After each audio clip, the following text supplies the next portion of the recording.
jusque-là parmi les présents? Est-ce qu'il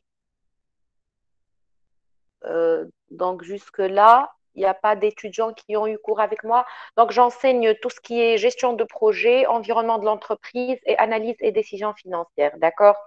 J'ai toujours, comme je viens de le dire, eu l'habitude euh, d'insister sur l'intérêt porté pour la formation en gestion des élèves ingénieurs. Comme vous le savez, aujourd'hui, la perception du profil de l'ingénieur n'est plus basée uniquement sur le volet technique, sur la compétence technique, mais plutôt sur la présence d'un double profil, celui de l'ingénieur manager. Pourquoi?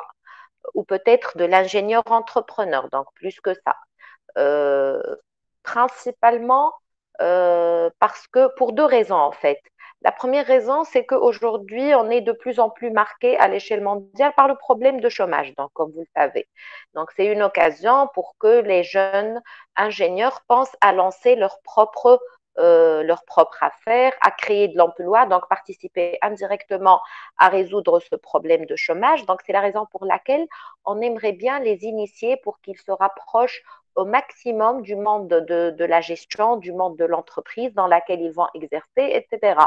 Plus que ça, avec l'ouverture aujourd'hui de toutes les barrières et de cette globalisation et mondialisation, les évolutions technologiques assez rapides et tout, on se retrouve impérativement face à l'obligation de donner des solutions non plus universelles, comme on le faisait auparavant, avec les moyens de bord assez limités, mais plutôt avec des solutions plutôt personnalisées qui vont avec la situation. Donc, qui va ramener cette solution-là? C'est généralement les ingénieurs qui ont des compétences techniques, qui vont pouvoir, bien évidemment, concevoir beaucoup de solutions, etc. Mais cette fois-ci, ils devraient bien comprendre le contexte dans lequel ils vont, bien évidemment, proposer leurs solutions. C'est la raison pour laquelle, au lieu de rester en train d'attendre le retour d'un gestionnaire qui a fait l'analyse, qui a pu détecter des problèmes et tout, pourquoi pas on ne donne pas cette opportunité aux ingénieurs d'être bien prédisposés à détecter, à mettre le doigt sur des sources de défaillance, sur des problèmes financiers, sur des problèmes liés à la gestion des parties prenantes, donc à analyser l'environnement, détecter les opportunités, prémunir contre les menaces et tout, surtout si, comme je viens de le dire tout à l'heure, si on s'inscrit dans ce contexte entrepreneurial, là où, en plus de cette solution personnalisée, l'ingénieur serait amené aussi à gérer des équipes de travail. D'accord, donc ça ne sert absolument à rien qu'il reste à la merci du gestionnaire pour pouvoir agir ou pour pouvoir prendre une décision. Donc, ceci est dit, je tiens à préciser aussi un petit détail, c'est que, euh, sans vous induire en erreur, bien évidemment, ce qu'on est en train d'administrer en matière de management, de gestion, etc., aux élèves ingénieurs, c'est pas vraiment quelque chose de très développé, tout comme on le fait avec les gestionnaires, parce qu'en fait, l'objectif de la formation est tout à fait autre. Pour le gestionnaire, l'objectif, c'est plutôt d'acquérir, de mettre la casquette métier, donc de jouer le rôle d'un expert dans le domaine. Par contre, pour l'ingénieur, l'objectif, c'est de jouer le rôle du manager décideur et d'être capable de comprendre sans pour autant trop entrer dans les technicités, dans les détails. Et d'ailleurs, vous avez une chance qu'il faut saisir parce qu'un gestionnaire ne peut jamais acquérir des connaissances en ingénierie sans être obligé de passer par une formation. Par contre, l'ingénieur, tout en étant ingénieur, tout en étant performant dans son domaine de compétences, il peut très facilement acquérir ses connaissances en gestion qu'il pourrait par la suite, bien évidemment, développer au fur et à mesure en cas de besoin et d'une manière personnalisée. Et il peut même s'auto-former, puisque actuellement, on peut tout trouver sur le net, hein. Tout est accessible, donc on peut à chaque fois améliorer nos connaissances, chercher à élargir certaines, certains concepts, certaines connaissances qu'on a pu recevoir au niveau de notre cursus universitaire, mais soyez sûr que l'équipe gestion, ou plutôt le département COGED, pourquoi j'aborde tout le département COGED, c'est-à-dire communication, gestion, économie et droit, c'est parce que nous formons tous une équipe qui assure une formation transversale en matière de soft skills.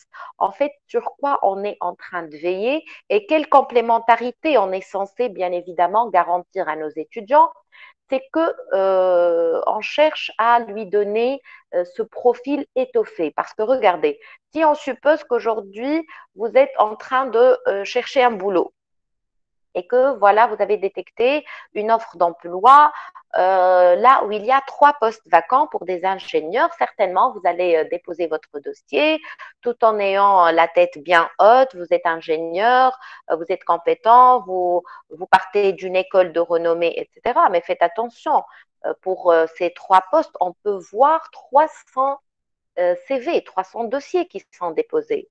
Et ces 300 dossiers vont subir dans un premier temps un premier dépouillement qui est ce dépouillement sur dossier à partir duquel nous allons retenir peut-être une vingtaine pour une entrevue personnelle, les meilleurs CV, les meilleurs dossiers.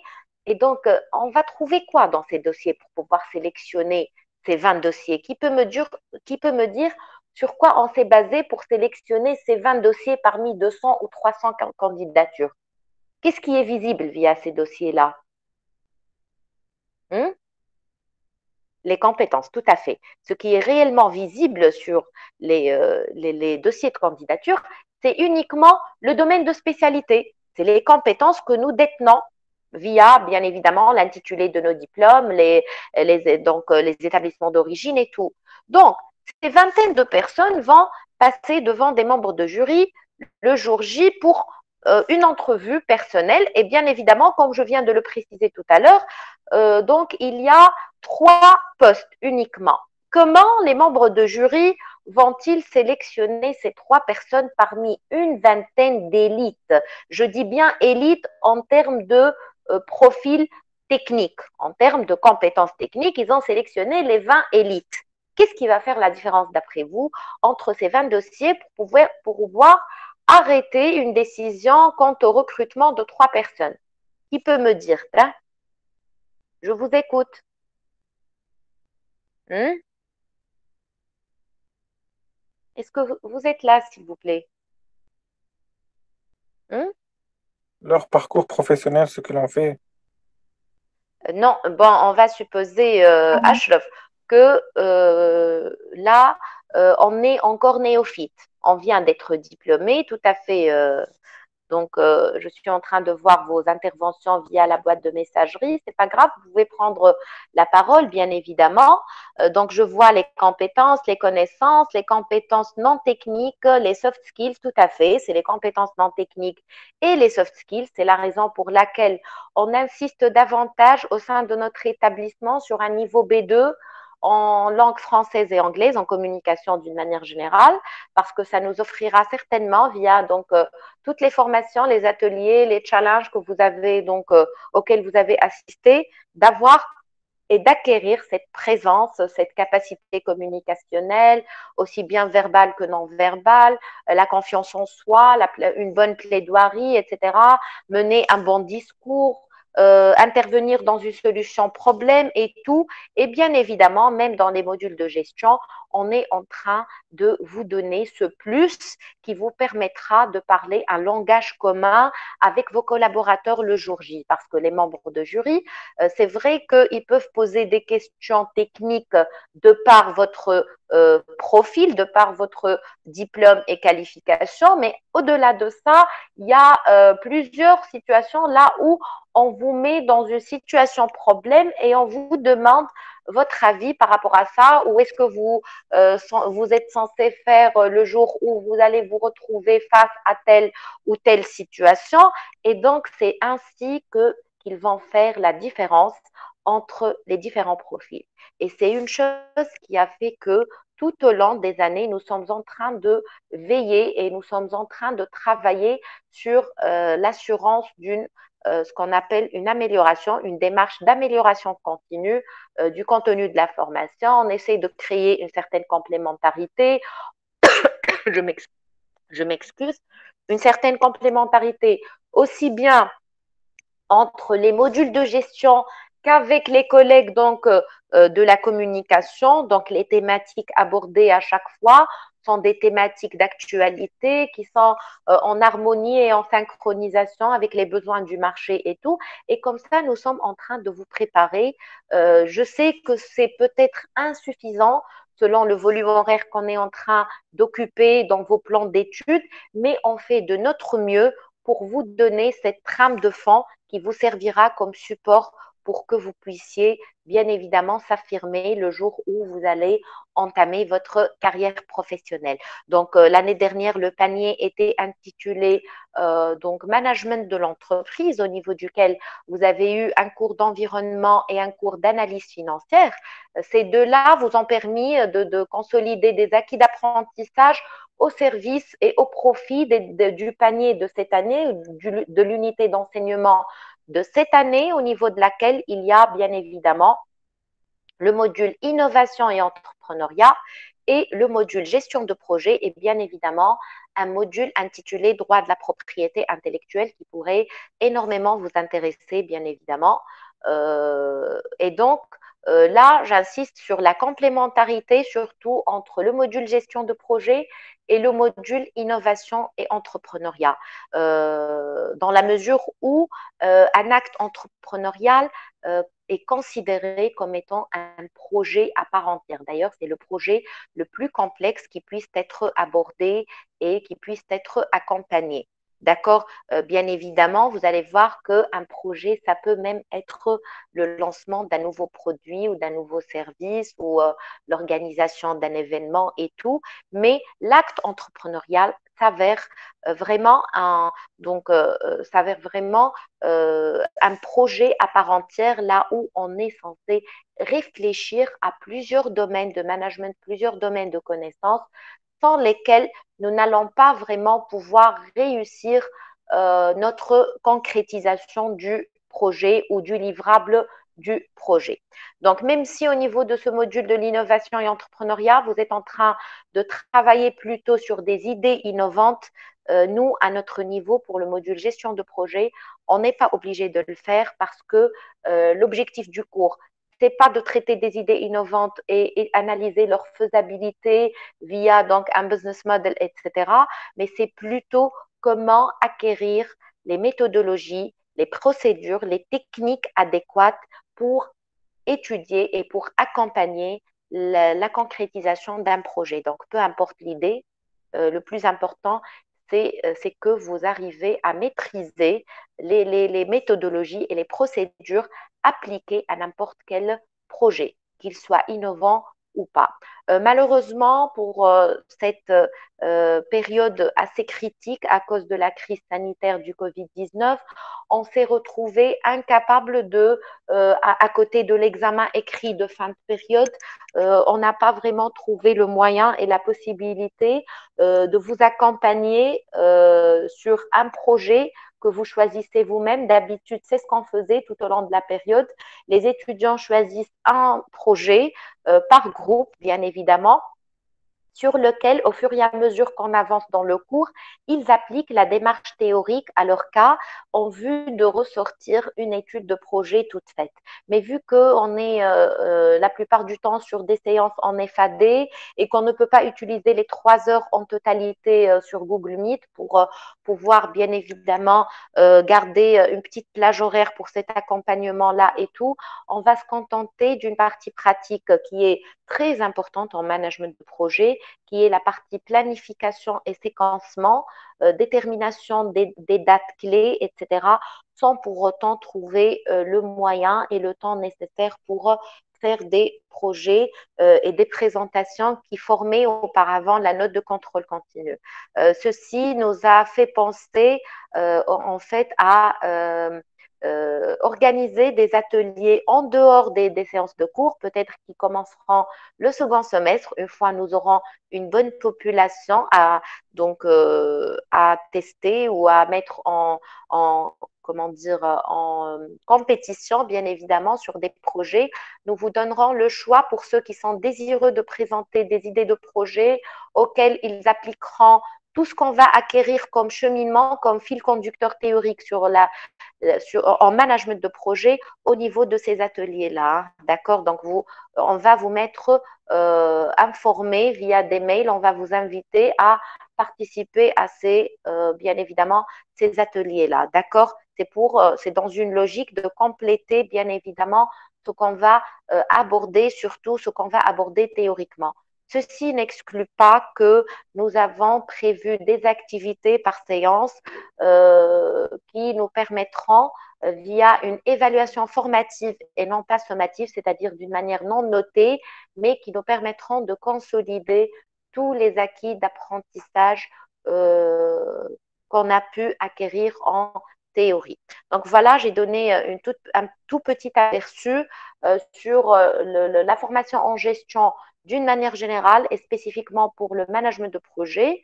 Je vous laisse le soin si vous avez des remarques à manifester par rapport à ce que j'étais en train de dire. Sinon, je vais attaquer directement une introduction du module pour vous parler un tout petit peu des objectifs, des acquis d'apprentissage et de la démarche pédagogique adoptée.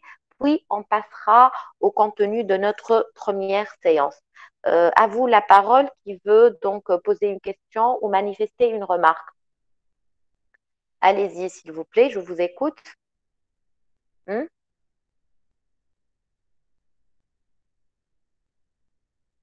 Personne n'a de remarques. C'est clair ce que j'étais en train de dire?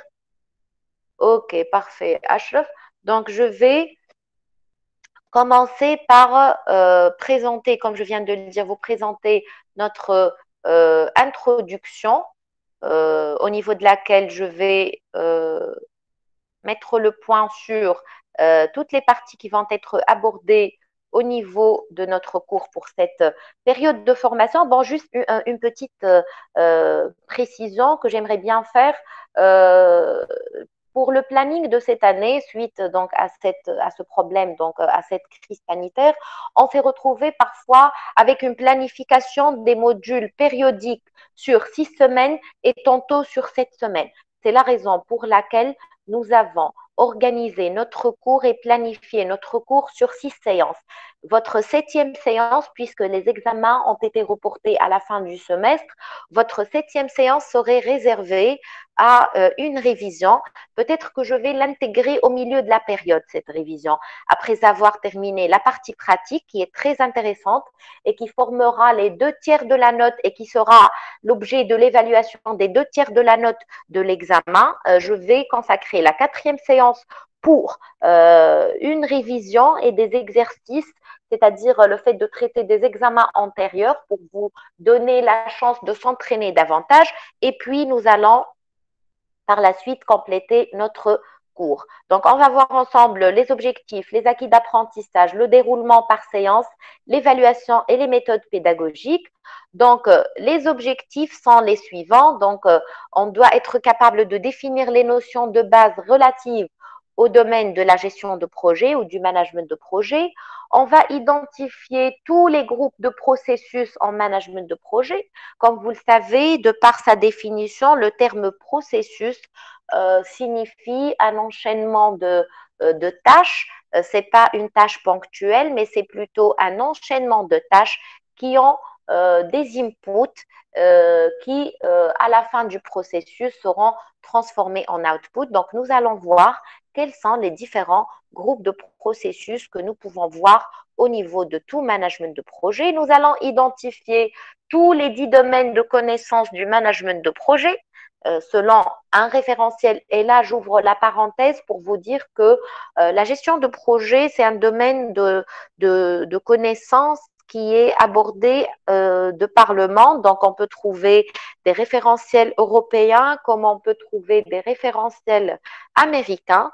Aujourd'hui, de par le monde, le référentiel le plus utilisé et qui joue le rôle de référence, c'est le référentiel donc du PMI, Project Management Institute. Et donc, le PMBOK, dans sa 6e version, il est notre référence pour cette formation-là. Donc, on a essayé de réajuster le cours conformément à ce référentiel nommé PMBOK du PMI, donc du Project Management Institute. Et vous allez voir que nous allons. Donc, qu'est-ce que ça veut dire se référer à un référentiel? Ça veut dire que nous allons nous aligner au langage, aux procédures, aux méthodologies de cet institut-là spécifiquement. D'accord? Donc, on va essayer de comprendre en profondeur tous les domaines, bien évidemment, tous les domaines de connaissances, à savoir donc le contenu et délai. Bon, il y a une diapo qui a sauté, je ne sais pas pourquoi, et qui permet d'exposer tous les domaines de compétences. Je vais recorriger ça ultérieurement, mais soyez sûrs que tous ces domaines-là sont identifiés parmi les acquis d'apprentissage auxquels nous allons donc s'attaquer progressivement au fil de la formation. Donc, dans une première séance, celle d'aujourd'hui, nous allons nous attarder plutôt sur le cadre général du management de projet.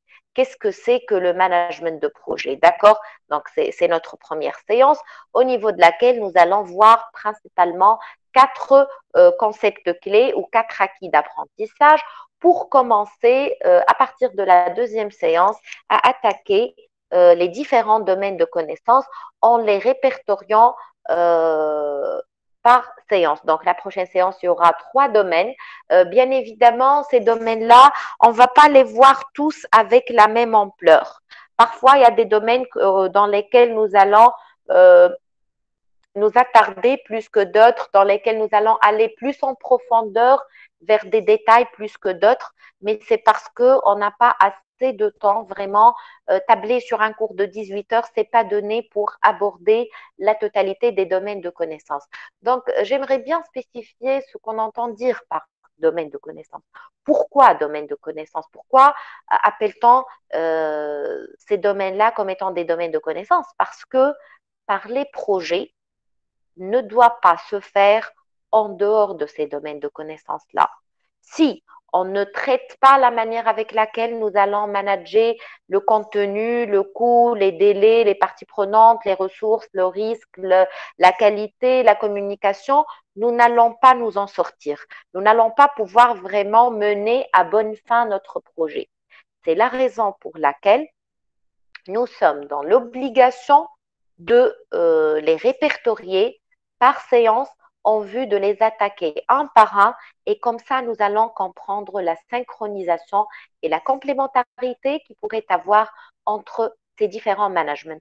Donc nous allons commencer par l'intégration, parce que intégrer des aspects, c'est les mettre en harmonisation, c'est les regrouper après les avoir traités d'une manière séparée.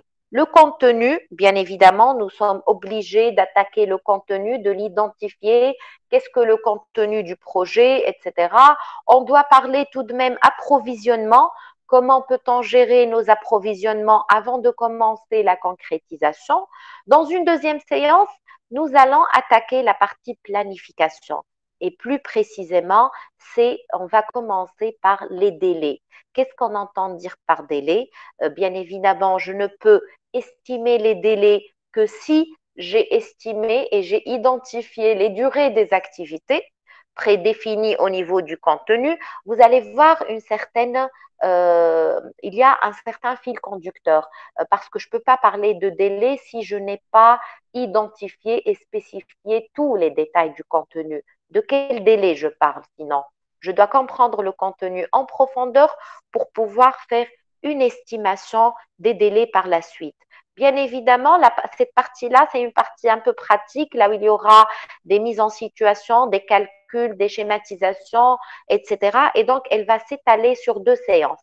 On commence tout d'abord par la notion de séquencement.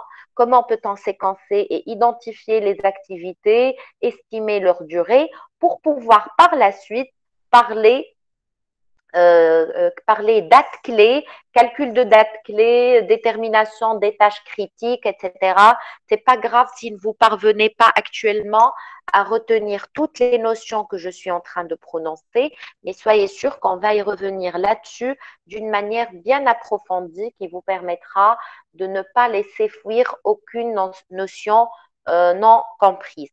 La quatrième séance, on va réserver un bout de temps pour traiter les coûts aussi, pour manager les coûts. Qu'est-ce qu'on entend dire par coût de projet?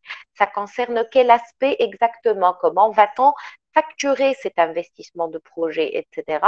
Une cinquième séance au niveau de laquelle nous allons attaquer les parties prenantes, comment manager les parties prenantes, comment manager les ressources et comment manager la communication. Vous allez voir à quel point la communication est un aspect très important à analyser lors de l'accompagnement d'un projet et nous clôturons la formation par donc le management de la qualité et le management des risques qui demeurent deux aspects clés aussi dans la réussite de la concrétisation d'un projet. Donc, j'espère que via cette modeste présentation, vous avez donc cette petite et modeste présentation qui n'est pas assez développée, vous commencez à avoir une idée sur le fil conducteur de notre formation. Donc, j'espère que vous avez bien saisi que pour parler projet, on est obligé de parler de tous ces domaines de connaissances que je viens d'évoquer. Donc, si vous n'avez pas de questions, je peux encore avancer donc pour l'évaluation, comme je viens de le dire, tout au long de la période, il y aura tout simplement une évaluation formative sans qu'il y ait de notes. C'est juste pour consolider les acquis d'apprentissage, pour que vous vous entraînez pour l'examen final qui aura donc une évaluation sommative à la fin de la période. Pour les méthodes pédagogiques, donc sachant cette situation exceptionnelle donc de la crise sanitaire, comme vous le voyez, et vous êtes déjà averti par rapport à ça, c'est que nous sommes en train de basculer entre deux méthodes pédagogiques, donc des séances présentielles, des séances distancielles. Pour les séances distancielles, tantôt en asynchrone, tantôt en synchrone. Bien évidemment, on a cette boîte de correspondance qui est notre classroom, qui nous permettra bien évidemment de centraliser toutes les données, toutes les ressources qui demeureront accessibles à tous les étudiants pour que vous puissiez bien évidemment revenir sur tout ce qui a été fait, séance par séance, et à consolider vos connaissances. Donc voilà pour la présentation. Je vais passer donc vers la partie de notre première séance. Est-ce que vous avez une question qui concerne ce que je viens de dire tout à l'heure? Sinon, je vais passer directement à la première séance. Je vous écoute.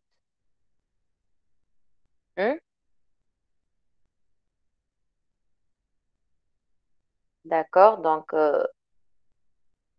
je pense que c'est clair ce que j'étais en train de dire, ce que j'étais en train d'avancer comme présentation. Parfait. Donc, je vais attaquer notre première séance intitulée Notions et cadre général du management de projet. Elle est déjà postée sur votre Classroom. Je ne sais pas si certains ont eu je ne sais pas, est-ce qu'ils étaient curieux pour voir un peu de près avant qu'on entame la formation, de quoi il s'agit de parler de gestion de projet, mais ce n'est pas grave. On aura toute la séance pour vulgariser tout ce que j'étais en train de dire d'une manière générale. Donc, dans cette première leçon, nous allons nous attarder sur la distinction entre projet et produit. C'est très important de faire cette distinction-là parce qu'on a toujours eu la confusion de la part de plusieurs étudiants entre la notion de projet et la notion du livrable d'un projet. Donc, pourquoi on est obligé de distinguer les deux? Parce que tout simplement, chacun des deux notions chacune, je m'excuse, des deux notions a ses propres caractéristiques. Parler de projet qui est le processus ou le travail à exécuter pour donner lieu au produit ou au livrable, ça a des caractéristiques spécifiques. Et parler du livrable qui est l'aboutissement du projet et qui peut être tangible ou intangible, c'est-à-dire physique, matériel ou immatériel, parce que si c'est un service, ça demeure immatériel, de l'immatériel. Et donc, on est dans l'obligation de faire cette distinction parce que chacun de ces deux concepts a ses propres caractéristiques. Ensuite, nous allons, je m'excuse, essayer de comprendre ce qu'est un processus de management de projet. Pourquoi on parle de management de projet? Parce qu'en fin de compte, vous allez vous rendre compte que tout projet nécessite d'être géré. Mais comment allons-nous gérer ce processus de management de projet? C'est via un système de management. C'est quoi le système de management? On va le découvrir dans quelques minutes et on va tout de même comprendre cette notion de cycle de vie. Parce que là, pour un premier cours, vous allez voir que nous allons aborder 3 types de cycles de vie. On va voir le cycle de vie du management de projet en soi, ce processus-là, quel est son cycle de vie, quels sont les processus employés, les sous-processus employés dans ce management de projet. On va voir le cycle de vie d'un projet et puis on va voir le cycle de vie d'un livrable. Et vous allez voir à quel point ces 3 cycles de vie sont complètement différents et quand est-ce que l'un est introduit dans l'autre. D'accord? Et puis, nous allons voir ensemble aussi bien les processus de management de projet que, bien évidemment, les 10 domaines de connaissances que j'ai évoqués au niveau du, au niveau du plan de notre formation. Donc, je vais commencer. Donc, voilà le plan de la séance. Qu'est-ce qu'un produit? Qu'est-ce qu'un projet? Qu'est-ce qu'un management de projet? Et c'est là où on va aborder les notions de cycle de vie. Et qu'est-ce que le système de management, bien évidemment? Et nous allons tout de même aller un peu plus vers la distinction entre projet, activité projet et activité opération ou ce qu'on appelle exploitation. Parce que généralement, on peut monter des projets pour donner lieu à des livrables qui sont exploitables par la suite pour générer des profits. Je cite un exemple. On va monter une entreprise, donc c'est un acte entrepreneurial. Le projet, c'est le fait de mettre en place cette entreprise-là depuis la phase d'étude et de conception jusqu'au jour où cette entreprise est finalisée, elle est prête pour commencer notre activité. Donc, le livrable, c'est la présence et la mise en place de l'entreprise, mais dès lors où on va commencer à exploiter dans un domaine d'activité bien spécifique, là, nous allons parler plutôt d'exploitation et non plus de projet. D'accord? Parce qu'on a eu, par abus de langage, on a eu toujours l'habitude de confondre entre projet et activité d'exploitation. Je cite à titre d'exemple, on s'adresse à un jeune ingénieur, il vient de monter sa start-up depuis 2 ans, on ne lui pose pas la question qu'en est-il par rapport à votre activité d'exploitation, mais on lui dit c'est bon votre projet, ça marche, ça roule, est-ce que tout va bien? D'accord? Or, il ne faut plus, dès lors qu'on a commencé, on a lancé l'affaire et qu'on a commencé à travailler, on ne parle plus de projet, mais plutôt on parle d'activité d'exploitation de la peau du projet. D'accord? J'espère que j'étais claire sur ça. On va revenir là-dessus d'une manière approfondie d'ici la fin de l'heure. Donc, je vais commencer la distinction entre produit et projet par une petite mise en situation. Généralement, lorsque je fais la séance en présentiel, les étudiants sont regroupés en équipes et chaque équipe va, j'exposerai des photos ou des images et chaque équipe, elle doit cogiter, elle doit réfléchir sur les points communs entre les 3 photos et puis quelles sont les informations qui ont fait qu'ils ont jugé ces 3 photos comme étant similaires en termes de désignation et en même temps, quelles sont les informations nécessaires à connaître pour réaliser ces événements. Voici les 3 photos. La première, c'est la construction d'un avion. La deuxième, c'est l'organisation d'un mariage. Et la troisième, c'est la construction d'une maison. Qui peut nous dire, s'il vous plaît, quel est le point commun entre ces trois photos? Je vous écoute.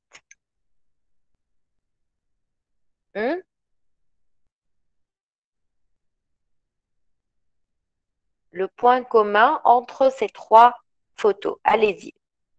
La collaboration en groupe, madame. B, donc la collaboration en groupe. B, avant la collaboration en groupe. On peut collaborer en groupe, non pas sur un aspect pareil, mais même sur des choses très, très simples. Il s'agit de quoi dans ces images-là?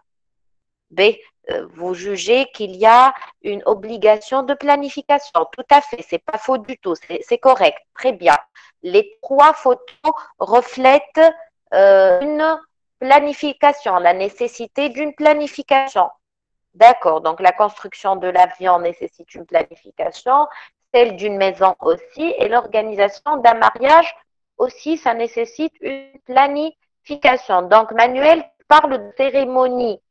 Pour quelle photo tu parles de cérémonie? Est-ce qu'on voit des cérémonies sur les trois photos? Manuel, tu peux prendre la parole, allez-y.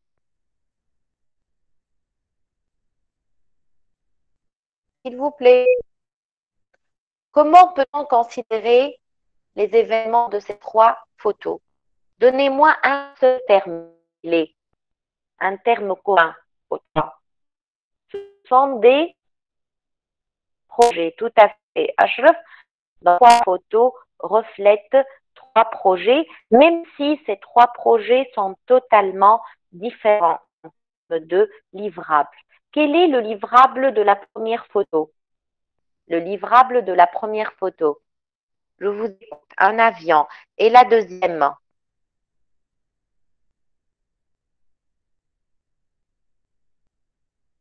Non, c'est pas la maison. Pas du tout.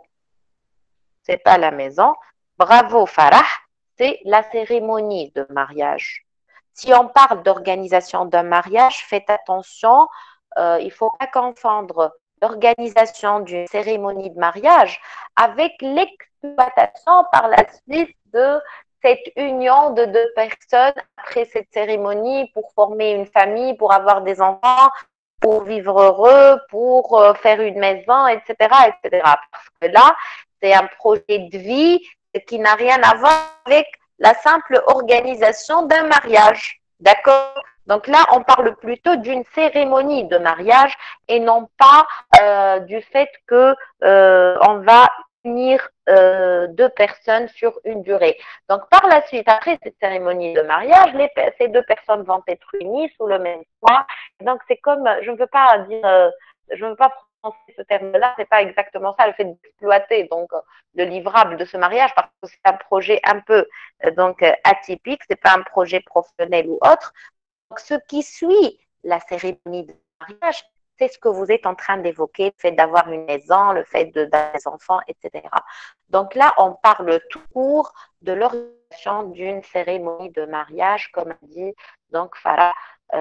Donc, et pour la troisième photo, quel est le livrable? C'est une maison très bien. Donc, tout à fait.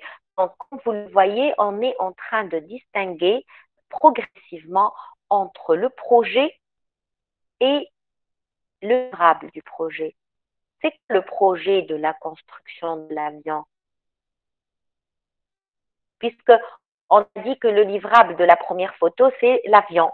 Et le projet, c'est quoi? C'est mentionné noir sur blanc. C'est le processus de construction. Tout à fait. Et pour la maison, le processus de construction tout de même. Et pour le mariage, c'est le processus de l'organisation de la cérémonie. D'accord? Et comme vous le voyez, là, le livre est différent. Pourquoi il est différent? Parce qu'il englobe plusieurs livrables. Tantôt des livrables tangibles qu'on peut palper et en physique, tels que la décoration de l'as, tels que par exemple, tout ce qu'on va consommer, boissons, nourriture, etc. Et il y a des services aussi. Donc, la musique louée, le service de restauration, les serveurs, etc. Donc, tout ça, ça donne un livrable. Lorsqu'on va activer tout, ça donnera un livrable qui est l'événement. Et donc, l'événement aura un effet. Comment on va mesurer ce livrable-là?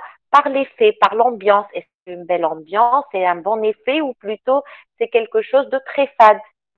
Donc, j'espère que vous avez saisi dans un premier temps la distinction entre le processus projet et le livrable. C'est ça la première distinction. Donc, si on a bien fait la distinction entre projet et produit, qui peut me donner les caractéristiques du projet? Comment peut-on caractériser? Donc, faites attention, les caractéristiques que vous allez prononcer doivent s'appliquer sur les trois types de projets, sur n'importe quel type de projet. Comment peut-on caractériser un processus projet? Vous l'avez dit, entre autres. Vous avez cité une caractéristique tout à l'heure. Laquelle?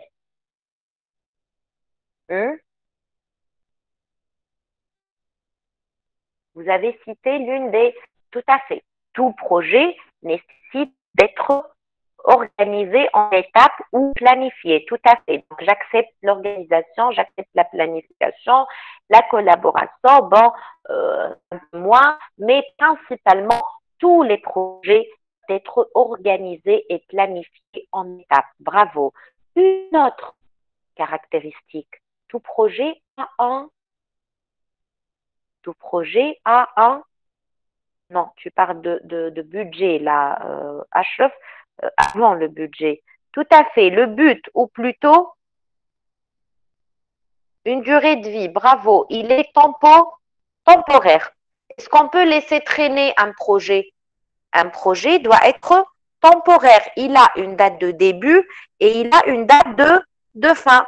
Parfois, au-delà de cette date de fin, si on ne va pas accélérer les choses et essayer d'entamer à temps et d'achever le projet à temps, on risque de voir une idée caduque qui n'a plus d'importance, il n'a plus de valeur ajoutée, il ne répond plus ce qu'on appelle à des besoins réels. C'est la raison pour laquelle un projet, il est temporaire. Ce n'est pas une durée de vie. On ne parle pas de durée de vie pour le projet, mais on parle de temporalité, s'il vous plaît. Et d'ailleurs, c'est là la lacune que j'aimerais bien soulever.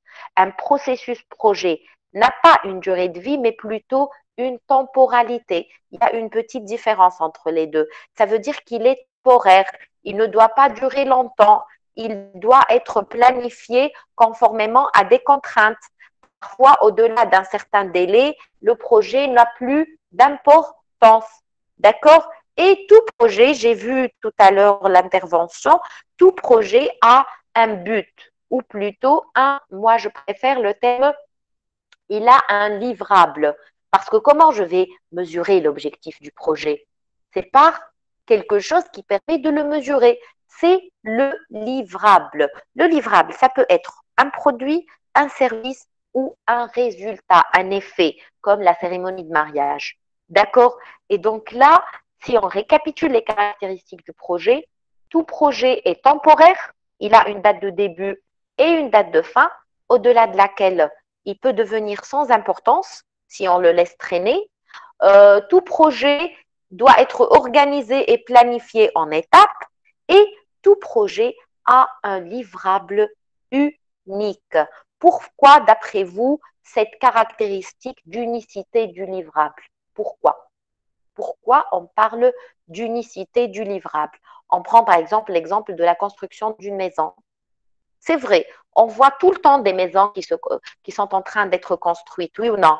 Des bâtiments, des résidences, tout le temps on voit ça, oui ou non? Très bien. Mais qu'est-ce qui fait la différence?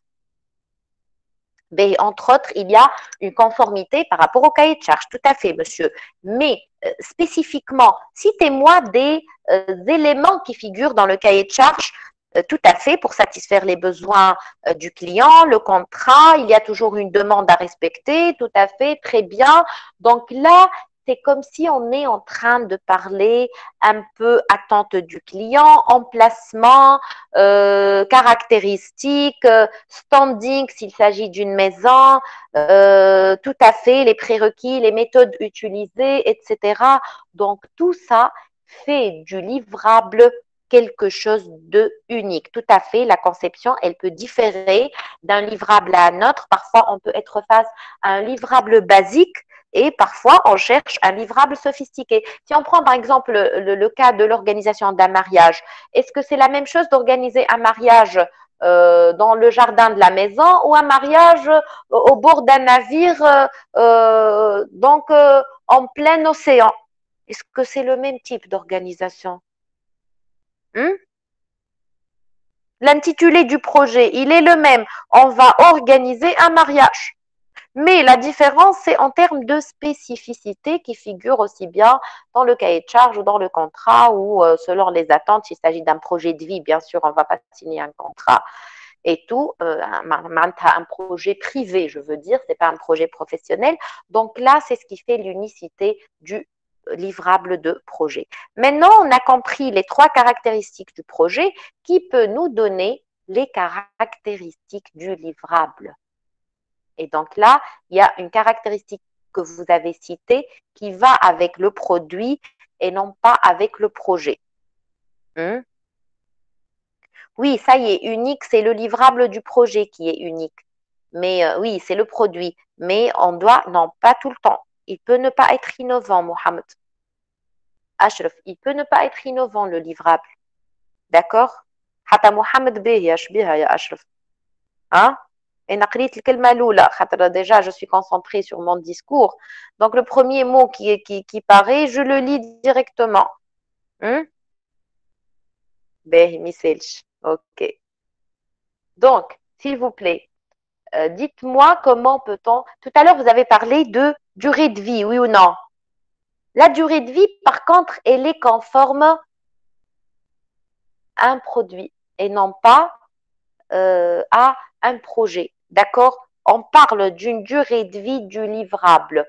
Le livrable d'un projet, il peut être volatile, c'est-à-dire rapidement consommé, comme le service d'accompagnement ou autre. Il peut être durable sur une période plus ou moins longue. Ça peut être sur des siècles. Je vous donne un exemple. Le fait de donner lieu à des monuments. Les monuments, ça va rester, ça va demeurer, ça va être viable sur des siècles et des siècles, oui ou non? Même s'il y a une petite détérioration, mais le monument demeurera toujours accessible. D'accord? Est-ce que c'est clair, s'il vous plaît? Donc, on parle de temporalité pour le projet et on parle de durée de vie pour le produit. Il a une durée de vie. Quoi d'autre? Quoi d'autre? Tout à l'heure, j'ai évoqué ça. Comment on peut juger la réussite d'un projet? Par la mesurabilité de son livrable. Oui ou non? Pour voir si le projet a été performant ou pas, c'est par la mesurabilité de son livrable. Donc, un produit, un livrable, il a une durée de vie, il est mesurable, oui ou non? Tout à fait. Si on a atteint ou pas les objectifs, c'est via la mesurabilité du livrable. Certainement, il y a des indicateurs de mesure. Et plus que ça, un livrable, ça peut être un livrable composant d'un autre livrable ou ça peut être un livrable final. Tout à fait. Il peut être un livrable final. OK? C'est clair? Donc voilà, tout ça, vous allez le trouver noir sur blanc sur vos diapos. Donc pour le produit, comme je viens de le dire, c'est le livrable du projet. Il a une durée de vie, il doit être quantifiable et il peut être final ou composant. Bien évidemment, lorsqu'on dit livrable ou produit, il peut s'agir de services ou de résultats. Donnez-moi les livrables de ces exemples-là. Lorsqu'on est en train de mener un projet d'étude, Quel serait le livrable du projet d'étude? Ça nous apprendra à bien réfléchir pour ne pas confondre les livrables. Hein. Quel serait donc le livrable du projet d'étude? Allez-y.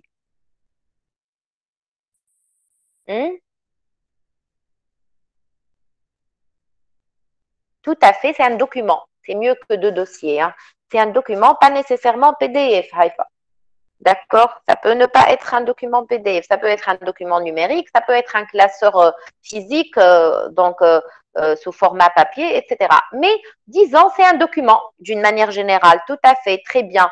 Un projet fourniture. Lorsqu'on parle de fourniture, c'est-à-dire l'approvisionnement, on doit commencer à maîtriser le jargon utilisé en gestion de projet. Un projet fourniture, ça veut dire qu'on va ramener des équipements. D'accord? On va fournir des équipements. Un projet construction. Un projet construction.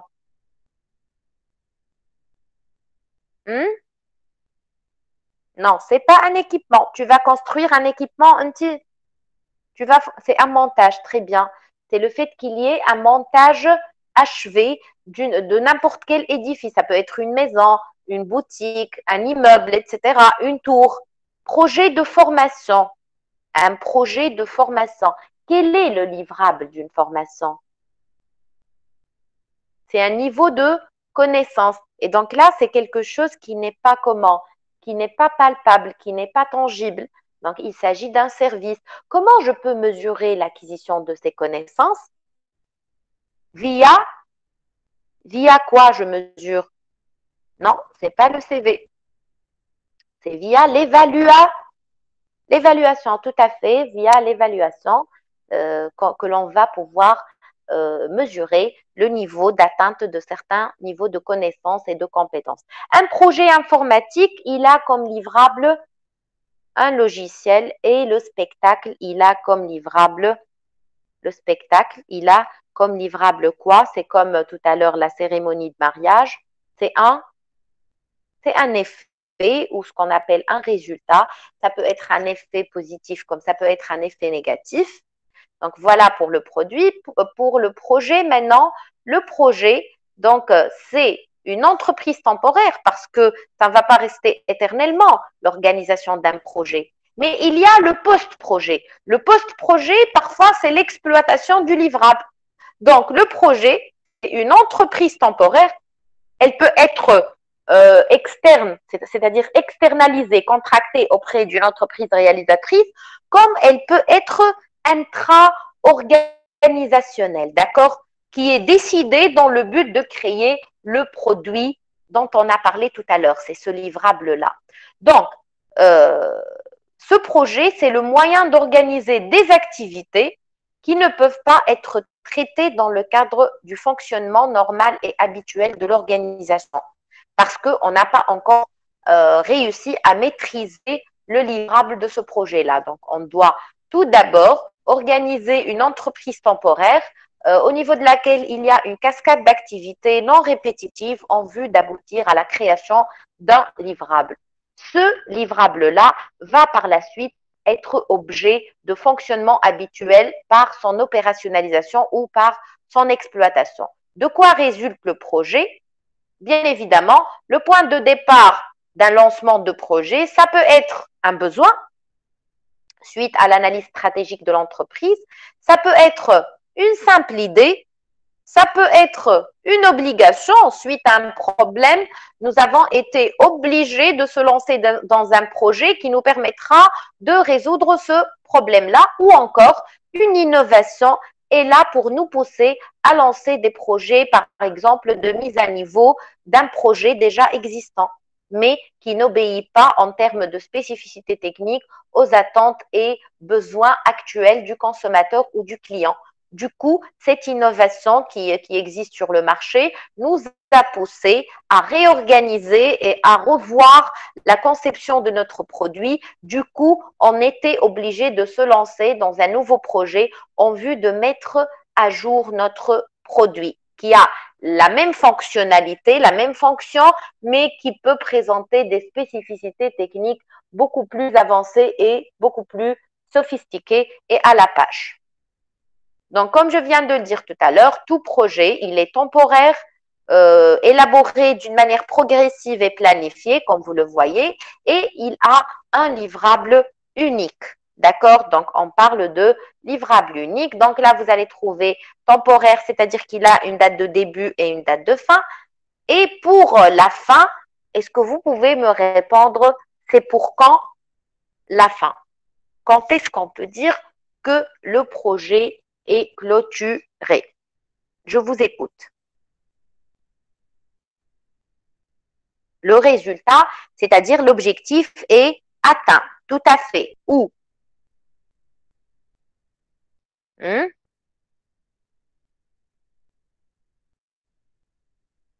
Ou encore,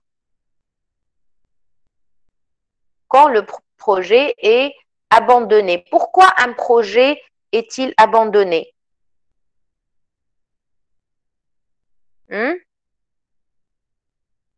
Pourquoi? Entre autres. Et faute de moyens, tout à fait, très bien. Tout à fait. D'accord? Donc, un projet, soit il est bouclé parce que il a été, il a répondu aux objectifs, les objectifs sont atteints, ou parce qu'il a été abandonné suite à un manque de ressources, suite à l'expiration du délai, il ne répond plus aux besoins, donc il n'est plus nécessaire, etc. Bravo. Faites attention, tout à l'heure j'ai parlé de cette histoire de temporalité et de durée de vie. Ça va de soi que je mette cette remarque-là, parce que le qualificatif temporaire, il est applicable au projet et non pas au produit. Un produit n'est pas temporaire, mais il a plutôt une durée de vie, alors que le projet est temporaire. Donc, temporaire, il a une date de début et une date de fin, parce que c'est un processus qui commence à une date bien spécifique et qui doit impérativement s'achever à une autre date prédéfinie à l'avance, mais le produit, il n'est pas temporaire, mais il a une durée de vie. On peut parler, par exemple, d'un monument qui est un produit qui peut durer des siècles, comme un autre produit qui peut durer des années et des années, une décennie, une centaine d'années, mais par la suite, il disparaît au profit d'une autre génération de produits. On peut évoquer les appareils téléphoniques fixes. On peut évoquer les taxiphones. On peut évoquer les publinettes, etc., etc. Donc, c'était tous des livrables de projets qui n'ont plus lieu d'être aujourd'hui. J'espère que j'étais claire par rapport à ça. D'accord? Le livrable unique, pourquoi il est unique, comme on vient de le dire, de par son propriétaire, sa conception, son aspect, son emplacement, les caractéristiques citées dans le cahier de charge, etc. Et l'élaboration progressive, parce que tout projet nécessite d'être développé par étapes. Parce que si on va le prendre dans sa globalité, on risque d'oublier pas mal de détails et on risque de ne pas le comprendre en profondeur. D'accord? Et du coup, plus on avance, plus on va expliciter et détailler au fur et à mesure notre projet et par la suite, nous arriverons à le maîtriser convenablement en vue d'atteindre ces objectifs et l'attente des commanditaires ou des clients. Donc, j'espère que c'était clair. Donc, si on essaie de récapituler maintenant entre projet et produit, nous pouvons dire qu'un projet est le travail à réaliser pour produire le livrable ou le produit. Que va comporter ce travail-là? Ce travail-là, ce processus ou cet ensemble de processus doit comporter deux volets essentiels, même si on a eu l'habitude d'ignorer le volet management. On ne le visualise pas dans la plupart du temps parce qu'on observe directement ce qui est la partie apparente de l'iceberg. D'accord? Donc, c'est cette métaphore, si vous la connaissez. Donc, il y a la partie qui figure sous l'océan et qu'on ne voit pas. Et c'est généralement la partie la plus consistante qui soutient la partie apparente. Et il y a l'équipe exécutive, d'exécution. C'est comme, par exemple, dans une banque ou dans n'importe quelle agence, on voit le front office et le back office. Le front office, à défaut qu'il y ait un back office qui prépare avec lui, qui le soutient, qui synchronise, etc., il ne peut pas exercer. Et même le back office ne peut exercer que s'il y a ce front office qui va bien évidemment assurer le travail pleinement. Donc, un projet, ce travail-là, comporte aussi bien une équipe exécutive, une équipe qu'on appelle de production, c'est elle qui est responsable des études, de la conception, des fournitures, de la construction, l'exécution en soi, mais faites attention, derrière cette équipe exécutive, il y a une équipe de management.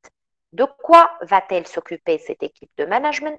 Cette équipe de management, elle va s'occuper de tout, de l'organisation, de tous les processus de démarrage, le démarrage de l'étude, le démarrage de la construction, le démarrage de l'approvisionnement, le démarrage du contrôle, etc., le processus de planification, le processus de suivi de l'exécution, le processus de contrôle et de surveillance des écarts et les processus de clôture. Ça veut dire quoi?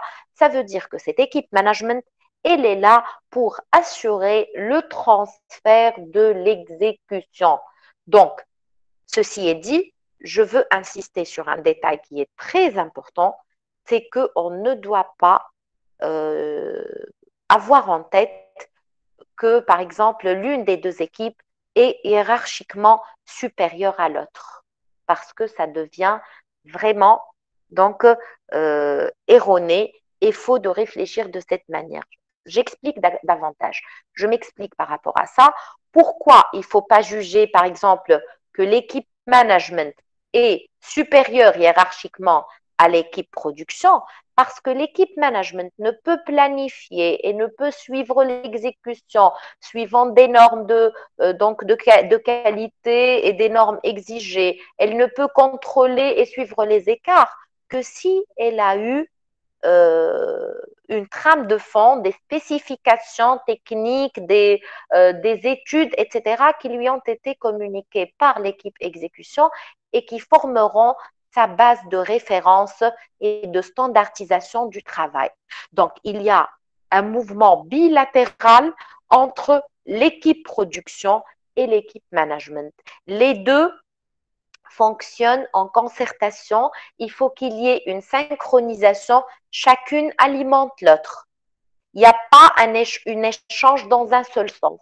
Les deux sont interreliés par une synchronisation que nous allons voir tout à l'heure au fur et à mesure qu'on avance dans le cours et progressivement aussi lorsqu'on va attaquer les domaines de connaissances. Est-ce que c'est clair, s'il vous plaît? D'accord jusque-là? C'est bon? Vous avez compris que toutes les deux forment deux équipes complémentaires? Très bien. Donc, qu'est-ce que le management de projet? Pour répondre à cette question, j'ai commencé aussi par une mise en situation pour revenir déjà un tout petit peu sur la notion de projet avant d'attaquer la notion de management de projet. Donc, l'exemple est le suivant. C'est un exemple simple que la majorité d'entre vous ont peut-être vécu. Pour beaucoup de jeunes étudiants, la location d'un premier appartement est un moment marquant de leur vie qui peut être abordé comme un projet. Vous êtes d'accord ou pas, quand vous le voyez, ce petit point d'interrogation, est-ce que l'on peut considérer la tâche de location d'un appartement comme étant un projet à part entière? Si oui, pourquoi? Et de quoi est tributaire cette action de location? Qu'est-ce qu'il faut vraiment spécifier dans cette action de location si jamais elle est considérée, si on peut la considérer comme un projet? Je vous écoute. Je vous écoute, s'il vous plaît.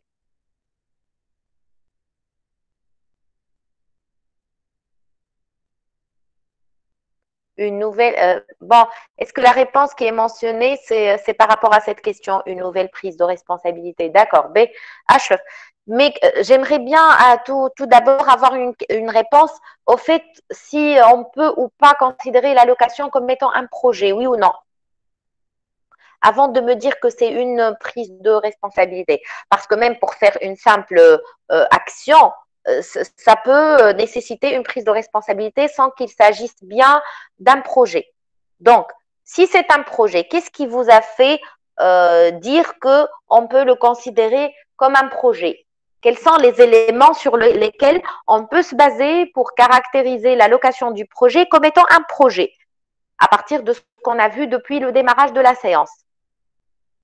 L'engagement, je peux m'engager sur une activité d'exploitation, et non pas sur un projet uniquement. Je peux m'engager sur n'importe quel type d'activité. Donc, ce n'est pas plutôt l'engagement. Essayez de fouiller dans les caractéristiques du projet. Qu'est-ce qu'on a dit par rapport à un projet?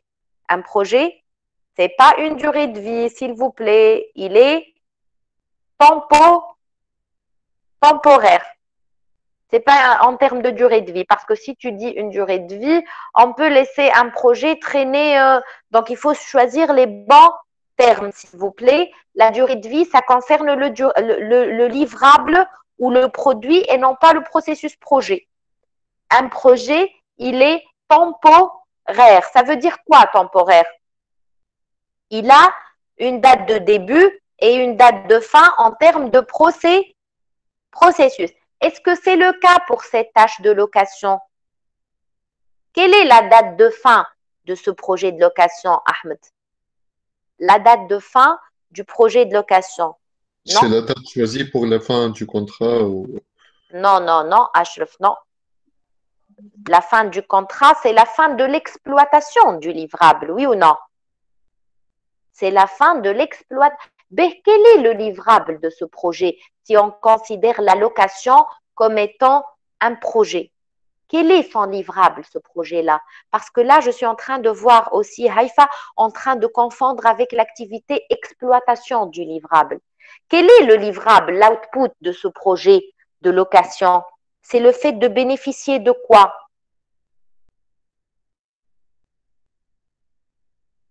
S'il vous plaît. D'un logement. C'est le fait de disposer de l'appartement. C'est le premier jour là où vous allez signer votre contrat et avoir les clés en main pour habiter. C'est ça le livrable. C'est lorsque vous allez bénéficier de votre logement. Est-ce que c'est clair, Ashraf et Haïfa? Donc, dès lors que je vais habiter l'appartement, ça devient l'exploitation du livrable. Ce n'est plus le projet. Le projet est arrêté le jour où j'ai signé le contrat et j'ai récupéré mon appartement ou mon logement. Est-ce que c'est clair, s'il vous plaît? Il faut faire très attention et ne plus confondre avec l'exploitation du livrable. Parce que l'année dernière, je me rappelle bien, lorsque je traitais des projets avec mes étudiants et j'accompagnais leur préparation et accompagnement, il y a des étudiants qui confondent la phase d'exploitation de leur projet avec le processus projet, ce qui est faux. C'est-à-dire monter un restaurant ou une station de lavage, par exemple, ça s'arrête le jour où le restaurant est prêt pour servir. La station de lavage donc le projet s'arrête lorsque la station est prête pour accueillir des voitures. Une fois on a commencé à nettoyer les voitures ou à servir de la nourriture, on ne parle plus de projet. C'est plutôt la phase exploitation du livrable projet. C'est tout comme pour l'acte entrepreneurial. Une fois la start-up est là, elle est montée, nous allons commencer l'exploitation. Et donc, c'est un élément très important à retenir par rapport à ça. D'accord, s'il vous plaît? Donc là, on peut considérer la location de l'appart comme étant un projet à part entière, premièrement, parce que on est limité dans le temps. On ne peut pas laisser la tâche de location traîner. Si je démarre mes cours le 1er septembre, je suis dans l'obligation d'achever ce projet de location la veille de la rentrée universitaire. Donc, la deadline, c'est la rentrée universitaire. Ça, de 1, c'est la première caractéristique. La deuxième caractéristique, c'est que je dois organiser ce projet de location. Comment je vais l'organiser? Tout d'abord, je dois identifier mon besoin. Qu'est-ce que je cherche exactement? Un appartement. Où doit se situer l'appartement? Est-ce que je préfère habiter en solo ou en binôme ou en trinôme pour réduire le coût? Quel standing je veux occuper? Est-ce que je veux du haut standing, un standing moyen ou un standing économique? Donc, tout ça, ça me permet déjà d'arrêter une conception du livrable. Je peux avoir une idée sur le contenu de ce que je cherche à acquérir. Ça de un. De deux, je dois me poser la question par rapport à quoi? Comment je vais planifier? J'ai déterminé ce que je cherche. Je vais commencer ma recherche via le net ou via les journaux ou de bouche à oreille, etc. Une fois j'ai pu dénicher 3 ou 4 adresses, je vais me déplacer pour visiter les lieux et pour prendre ma décision finale. Donc, vous voyez que c'est un projet organisé en étapes. C'est clair? Et puis, ça a un livrable unique. Pourquoi? Parce que chacun de nous, lorsqu'il va partir pour chercher un appartement, ça va être une recherche personnalisée conformément à son budget, conformément à l'emplacement, conformément à ses vœux, conformément à plusieurs aspects qui font que le logement final soit personnalisé et donc soit unique. C'est pour ça que l'on peut considérer cet appartement, cette location de l'appartement, comme étant un projet à part entière parce qu'il obéit aux 3 caractéristiques qu'on a prédéfinies à l'avance. Elle est tributaire de quoi cette location? Bien évidemment, elle est tributaire d'un budget, elle est tributaire d'un délai à respecter, c'est la veille de la rentrée, et elle est tributaire d'un contenu à spécifier. Je ne peux concrétiser ma tâche de location que si je prends en considération cette triple contrainte qui est le délai, au-delà duquel je dois être sûr que j'ai pu occuper mon appartement, le budget dont je dispose pour occuper l'appartement, parce que c'est ce budget-là qui va m'aider à identifier le contenu de l'appartement. Est-ce que c'est clair? OK? Parfait. Donc, cette location, donc ça doit être abordé comme un projet à part entière, car il est limité dans le temps, il a un livrable unique et ça nécessite un management progressif. Cette location, comme je viens de le dire, est tributaire du délai, du coût et du contenu. Qu'est-ce que alors est le management de projet? Donc, comme on vient de le dire, tout projet, qu'il soit simple ou complexe, nécessite d'être géré. D'accord? Et donc, c'est quoi un management de projet? Comment peut-on gérer un projet? C'est par l'application de connaissances, de compétences, d'outils et techniques, de procédures. Là, je ne parle plus de l'exemple de location. Hein. C'était juste un petit exemple simple qui nous permet de voir les choses plus visiblement. Et donc, c'est l'application de tout ça, des connaissances, des compétences, des outils et tout, aux activités du projet afin de faire quoi? Afin de respecter les exigences prédéfinies à l'avance et d'atteindre ses objectifs via un livrable spécifié par des caractéristiques identifiées au départ. Pourquoi manager un projet? C'est pour répondre en fin de compte à ces objectifs. Donc, les objectifs d'un projet, c'est créer des livrables, atteindre les objectifs des parties prenantes. Lorsqu'on dit parties prenantes, on va le voir plus profondément dans la partie dédiée au management des parties prenantes. Mais les parties prenantes, faites attention, ce n'est pas uniquement le client, le commanditaire, c'est le client, c'est les tierces personnes externes, ça peut être l'État, ça peut être les ministères d'un certain domaine bien spécifique, c'est le chef de projet, c'est l'équipe management, c'est l'équipe exécution, c'est plein, c'est les fournisseurs, etc. Ce sont tous des parties prenantes.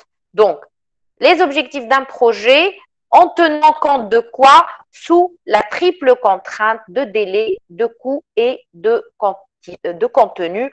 Pourquoi parle-t-on de cette triple contrainte? Parce que tout simplement, la qualité du projet dépend d'un arbitrage ou d'un équilibre entre ces 3 facteurs, à savoir la qualité, le contenu, je m'excuse parce que le contenu traduit la qualité, le délai et le coût. Et la relation entre ces 3 facteurs est telle que si l'un des facteurs varie, il affectera vraisemblablement au moins l'un des 2 autres facteurs. Je cite à titre d'exemple, si vraiment je n'ai plus beaucoup de temps pour trouver un loyer, un local, parce que je commence l'année le 1er septembre et il est déjà le 20 août et je n'ai pas encore commencé la recherche. Donc, qu'est-ce que je vais sacrifier puisque le délai est tout prêt? J'ai une courte période pour trouver soit que je vais sacrifier le contenu pour payer moins cher, donc je ne vais pas chercher le standing voulu au départ, soit que je vais me lancer dans un haut standing en sacrifiant le coût, en payant plus d'argent. Si je veux limiter le budget parce que j'ai pas assez d'argent, je dois trouver le moyen de conditionner le contenu. Je vais accepter d'habiter en binôme pour partager les frais de location. Je vais sacrifier le chauffage central, etc. Si j'ai un projet, par exemple, de conception d'une application web qui est sophistiquée en quelque sorte et qui comporte plusieurs donc interfaces, plusieurs applications, et que je veux que ça soit fait très rapidement, en un mois ou en 2 mois, ça va nécessiter quoi? Si le contenu est sophistiqué et le délai est pressé, je dois payer beaucoup d'argent. Pourquoi? Parce qu'on doit mobiliser des équipes hautement compétentes, hautement qualifiées et qui vont travailler jour et nuit en vue de répondre à mes vœux de délai et de contenu. J'espère que c'était clair, cette question d'arbitrage entre les 3 aspects, cette triple contrainte, oui ou non? C'est bon? S'il vous plaît, est-ce que c'est clair? Parfait. Donc, je passe vers… il y a un autre aspect qui est très important lors du management de projet, c'est de penser aux incertitudes et d'anticiper les incertitudes. Nous savons tous qu'il n'y a pas de projet sans risque, sans incertitude, sans aléas, etc. Et c'est la raison pour laquelle, en se projetant dans le temps pour étudier un projet, on doit toujours penser aux événements incertains qui peuvent avoir lieu. Faites attention, ces événements incertains peuvent être à effet positif ou négatif. Ça peut être, par exemple, une opportunité qui nous aide à diminuer le coût. Je cite à titre d'exemple le cas d'un approvisionnement de l'étranger. Sans j'ai payé 10 000 euros pour un équipement ou 20 000 euros, mais le jour où on a passé la commande, l'euro était à 3,3. Le jour où on allait payer, l'euro a baissé de 2,5. On ne peut même pas rêver de ça, hein, mais c'était juste un exemple pour vous dire que voilà, parfois il y a des événements incertains qui jouent en faveur de notre projet. C'est pour ça qu'on parle de risque positif et risque négatif. D'accord? Mais nous, on a toujours eu ce sens péjoratif du terme risque qui est directement lié à la menace et aux aspects négatifs et non aux aspects positifs. Et là, je vous corrige le sens du risque. Le terme risque, ça traduit aussi bien un événement à effet positif qu'un événement à effet négatif. On va revenir plus amplement sur ce détail-là au niveau de la partie management des risques. Mais voilà, je vous fais des petits avant-goûts à chaque fois que j'avance pour que vous ayez une idée sur les parties qui restent à explorer.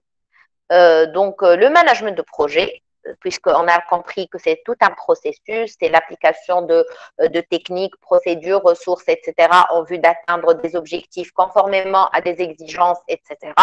Donc, je peux vous dire que le management de projet est réalisé par l'application des processus de management. Il existe 5 groupes de processus que, en totalité, si on va les voir en détail, ils sont au nombre de 49 processus. Mais ces 49 processus, selon la dernière édition du PMBOK, la version 6 du PMBOK, ils peuvent être regroupés en 5 groupes de processus, à savoir, c'est très évident de les retenir, il y a des processus qui concernent le démarrage, parce que toute tâche nécessite un démarrage. Le démarrage, il comporte l'étude, il comporte l'identification des besoins, il comporte de nommer des responsables, etc. Après ce processus de démarrage, il y a le processus de planification. Donc, toute chose, comme vous venez de le détecter vous-même, doit être planifiée. Et puis, cette planification servira pour exécuter. On exécute un approvisionnement, on exécute une tâche, on exécute une étude, etc. Cette exécution nécessite en parallèle une surveillance et un contrôle continu pour détecter s'il y a vraiment un écart entre une performance réelle et ce qui a été identifié entre démarrage et planification. S'il y a écart, il y aura un retour vers la planification pour réajuster, bien évidemment, ce qui a été fait et par la suite pour corriger l'exécution. Donc, vous voyez que les deux flèches vont vers le sens de planification pour revisiter la planification et puis pour exercer une modification au niveau de l'exécution pour par la suite revenir vers la maîtrise de cette modification via une nouvelle surveillance et contrôle pour finir par clôturer le processus de clôture qui nécessite aussi bien des tests, des intégrations, etc. avant la livraison finale. Donc, vous voyez, c'est quoi le management de projet? Il comporte 5 groupes de processus. Chaque groupe est identifié sous un type de processus bien spécifique. Il y a les processus de démarrage, il y a plusieurs processus de démarrage. Je peux trouver un processus de démarrage au niveau de l'approvisionnement, un processus de démarrage au niveau de la conception, un processus de démarrage au niveau de l'exécution, etc. Il y a des processus de planification qui préparent pour l'exécution de n'importe quelle étape. L'exécution est surveillée. S'il y a écart, on reprend la planification et on corrige l'écart, puis on le recontrôle de nouveau pour pouvoir par la suite clôturer formellement via la livraison. Donc, tout ça, c'est ce qu'on appelle le cycle de vie d'un processus de management de projet. Faites attention, ces groupes de processus ne se font pas au niveau du projet, au niveau du processus projet d'une manière consécutive, c'est-à-dire je ne peux commencer aucune planification que si tous les démarrages ont eu lieu. Je ne peux commencer aucune exécution que si toutes les planifications ont eu lieu. Je ne peux commencer à surveiller que si toutes les exécutions ont eu lieu. Pas du tout, mais vous allez voir qu'il y aura un chevauchement lors de l'exécution de ces différents processus avec des petits décalages, bien évidemment, parce que l'un prépare l'autre et avec des niveaux d'intensité différents. C'est ce que l'on peut voir à travers ces courbes-là, cette figure-là, qui est très illustrative. Donc, les groupes de processus sont des activités qui se chevauchent et se produisent à différents niveaux d'intensité.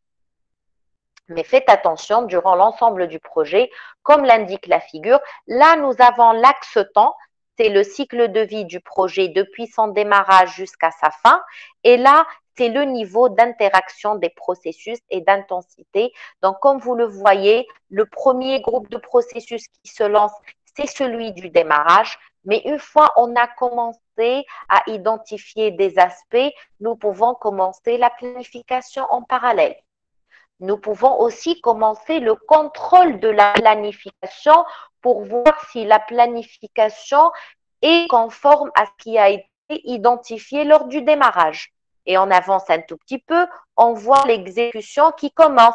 Par exemple, si on a identifié et on a fait l'étude pour dire qu'on a besoin de tel ou tel approvisionnement, après avoir planifié la pro et qu'on va commencer la planification de l'exécution, il n'y a pas de mal si on lance l'approvisionnement.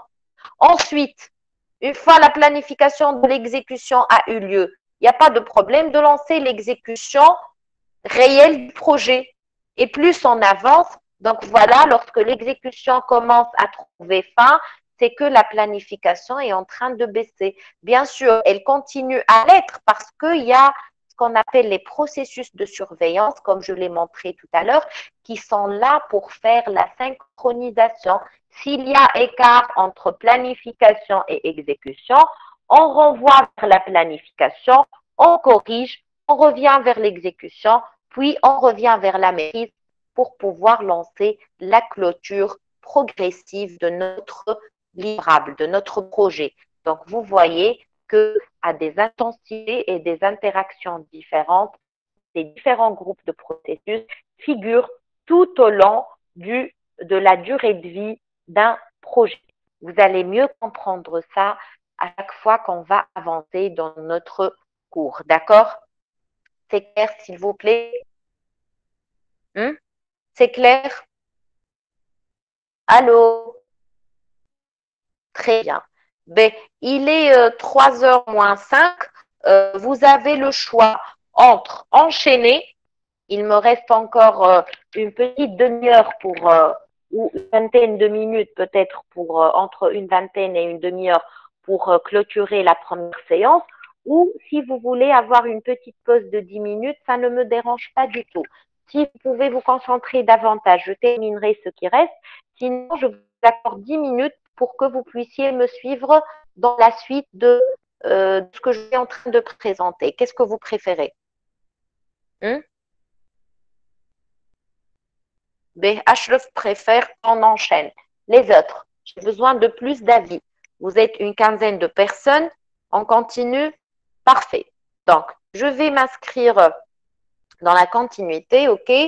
Parfait. Donc, parler de cycle de vie d'un projet, c'est principalement parler du cycle de vie du projet et du cycle de vie du produit.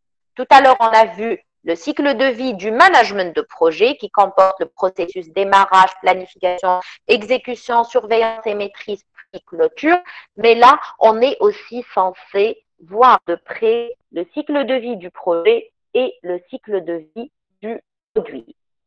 On va commencer par le cycle de vie du projet.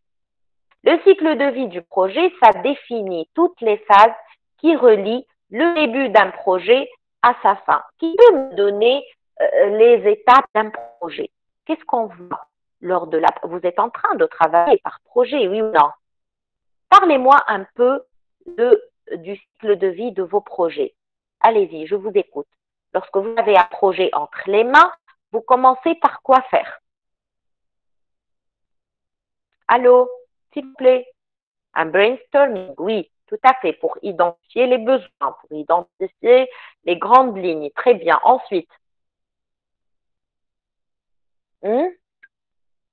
ensuite,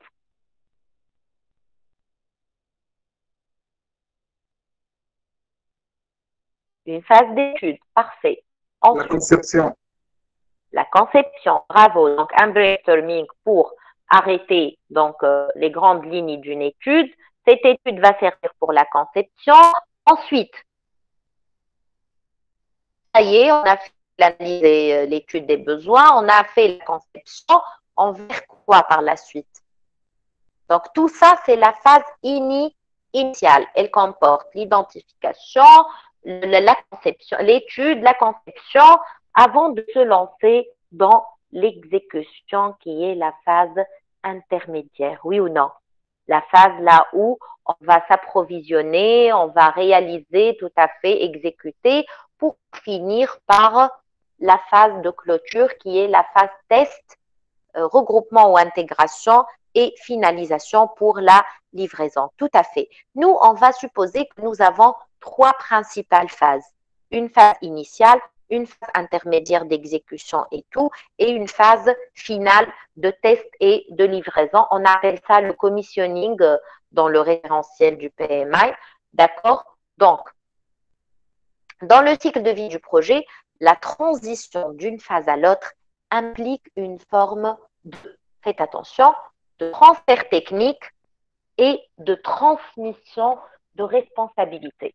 Donc, lorsqu'on parle de transfert technique, c'est très clair, je pense. Nous comprenons qu'en passant d'une étape à l'autre, il y a plusieurs métiers qui entrent en jeu, plusieurs compétences qui entrent en jeu. Donc, ce transfert technique est tout à fait évident. Mais qu'est-ce qu'on entend parler par transmission de responsabilité? Parce que là, c'est un élément qui est très, très, très important, cette transmission de responsabilité. Parce que faites attention, supposons que nous sommes sur un projet et que moi, je m'occupais de la première phase. Une fois l'équipe 2 a pris le relais pour entamer la seconde phase, vers un nouveau transfert technique, faites attention, si cette équipe n'a pas pris le souci de s'assurer que tout ce que j'ai pu finaliser dans la première étape a été fait dans les règles de l'art et conformément à des exigences et des normes, elle va elle seule supporter la responsabilité d'une défaillance. Vous savez pourquoi? Parce qu'elle n'a pas pris la peine de s'assurer que tout a été achevé dans l'étape qui précède conformément aux exigences et normes. Et donc là, il n'y a pas uniquement le transfert technique, mais il y a la transmission de responsabilité. Qui est responsable du défaut au niveau 3, à l'étape 3? C'est l'équipe du niveau 3. Vous savez pourquoi? Parce qu'elle n'a pas pris la peine de s'assurer que ce qu'elle a pu, c'est-à-dire ce qu'elle a pris en considération pour enchaîner, n'a pas été bien supervisé et c'est-à-dire approuvé. Qui va s'occuper, si vous avez bien compris, de cette approbation pour s'assurer que la transmission de responsabilité a été faite en toute protection? Quelle équipe va s'occuper de cette transmission de responsabilité? Si vous avez bien compris depuis tout à l'heure, le fait de parler d'un travail mitigé entre l'équipe travail et l'équipe management. Qui s'occupe de cette transmission de responsabilité dans les règles de l'art? C'est l'équipe laquelle?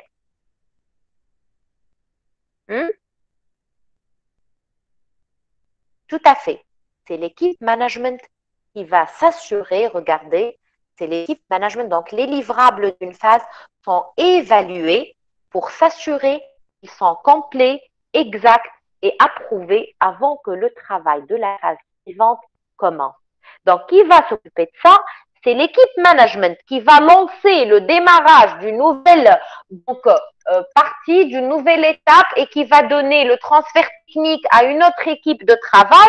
C'est elle qui doit s'assurer et approuver que tout a été fait d'une manière complète et exacte et qu'il n'y a aucun risque à entamer l'étape suivante parce que, à défaut, et bien évidemment, l'équipe exécution doit insister sur l'équipe management de lui fournir les paperasses et les preuves qui font qu'elle peut commencer sans aucun problème.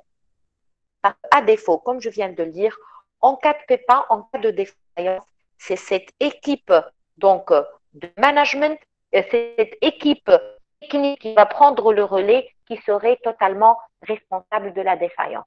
Mais ceci est dit, je dois bien préciser que c'est un peu théorique ce que je suis en train de dire et que dans la réalité, parfois on est obligé de devoir commencer des étapes sans qu'il y ait réellement l'approbation des livrables de la phase précédente.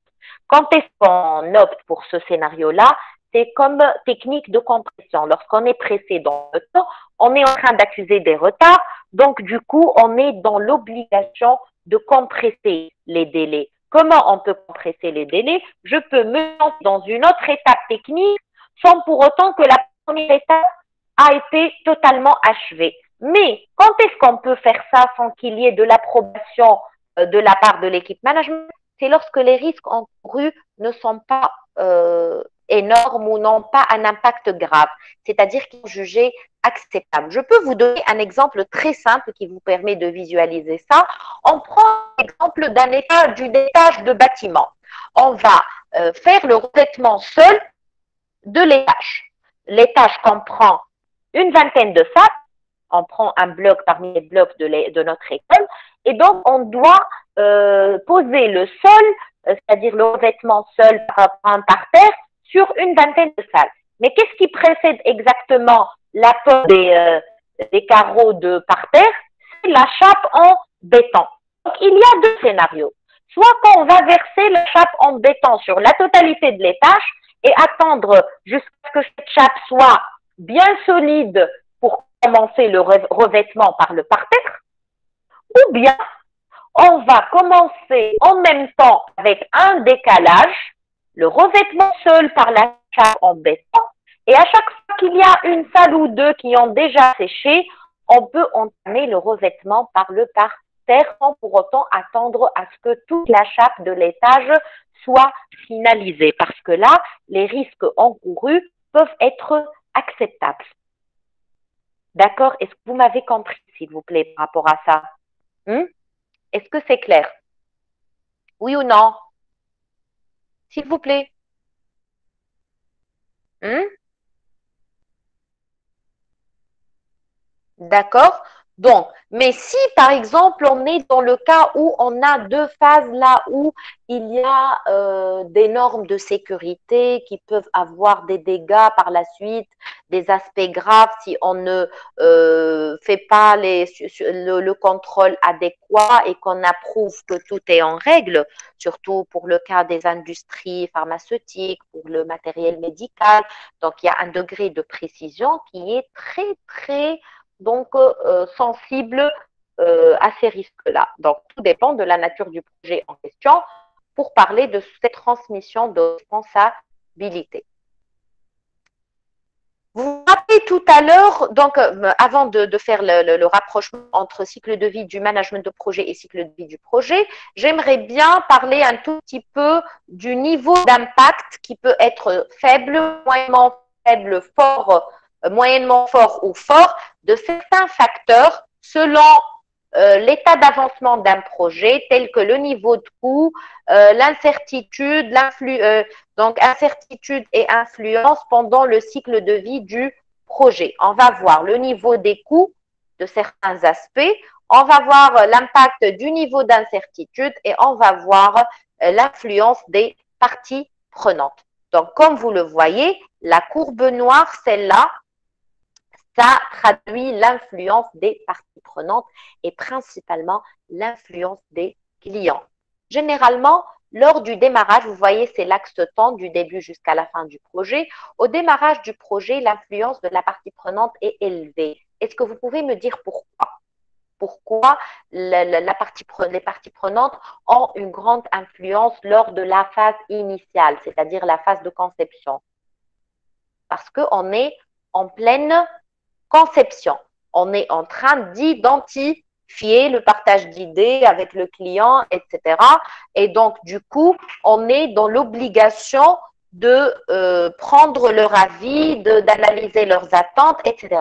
Mais une fois on s'est lancé dans le projet, et qu'on se rapproche de la phase de livraison, les décisions vont être irréversibles et les parties prenantes ne vont plus avoir vraiment une grande influence sur le projet. Parce que s'ils décident, par exemple, de modifier quoi que ce soit, ça va impérativement impacter les coûts. Plus on avance dans l'exécution, plus les coûts de modification vont être élevés. Est-ce que c'est clair? Donc, il vaut mieux annoncer les couleurs dès le départ. Parce que si on cherche à modifier quelque chose à mi-chemin, ça va coûter énormément d'argent. Pour le niveau d'incertitude, là aussi, plus on avance dans l'exécution d'un projet, plus le niveau d'incertitude va être maîtrisé parce que on commence à mieux connaître les rouages de notre projet, il y a l'effet d'expérience, etc. Et petit à petit, on arrive à dominer l'incertitude et à l'anticiper. Pour le niveau de coût du personnel, la phase qui nécessite le maximum de mobilisation de personnel, c'est cette phase intermédiaire d'exécution surtout. Parce qu'une phase de conception, je peux la faire même avec deux experts. Par contre, l'exécution, ça nécessite aussi bien l'intervention de l'équipe travail que l'intervention de l'équipe management. Est-ce que c'est clair? Donc là, c'était juste pour vous traduire le degré d'influence de certains facteurs tout au long du cycle de vie de notre projet. Parfait, Haïfa. Ici, j'ai cherché à faire un petit rapprochement qui va nous faire comprendre beaucoup mieux donc la synchronisation entre, bien évidemment, le management de projet, le cycle de vie du management de projet qu'on a vu tout à l'heure, ce fameux schéma qui montre les 5 groupes de processus et la manière avec laquelle ils fonctionnent. Et puis, pour que vous compreniez l'intervention de ce management de projet dans le processus projet et selon le cycle de vie du projet qui est la phase étude, la phase appro, la phase exécution et la phase de clôture de commissioning, figurez-vous que ces 5 groupes de processus vont se répéter dans chaque phase. C'est ce qui a fait l'apparition de tout à l'heure des 5 courbes des groupes de processus qui ont lieu presque en même temps avec des intensités différentes. Parce qu'au niveau de l'étude, il y a tous ces processus. C'est donc en même temps, pour passer à la phase appro, il faut la démarrer, la planifier, l'exécuter, etc.